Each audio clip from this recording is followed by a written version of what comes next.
একটা অনুষ্ঠান ছিল উৎসব।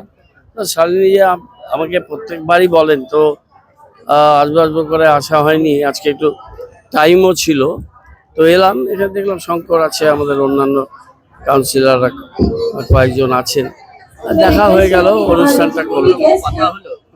না, এই তো একটা সোশ্যাল মঞ্চ, একটা উৎসবের মঞ্চ, এরকমই হলো। প্রথম কথা, আমরা সর্বোপরি মানুষ, আমাদের এটা প্রতিদিনই থাকা উচিত। কিন্তু মাঝে মাঝে দেখা যায় যে এক্ষেত্রে কিছু ব্যতিক্রম হয়। আজকে গঙ্গার উৎসবে এসে সেই নিয়ে আমি কোনো বক্তব্য রাখতে চাই না। শালিনীদি এই উৎসবে আমি প্রতি বছরই আসি। শালিনীদি এবারও ডেকেছিল, ফলে স্বাভাবিকভাবে আমি এসেছি। মাননীয় মেয়র সাহেব এসছেন।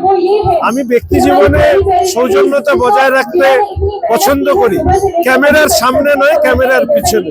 মানে সেটা সবসময় না। ওনাকে আমি বললাম যে প্রদীপটা জ্বালাতে, ওনাকে আগে বলতে বললাম, তার কারণ উনি আমার সিনিয়র, উনি আমার শহরের মহানাগরিক, ফার্স্ট সিটিজেন।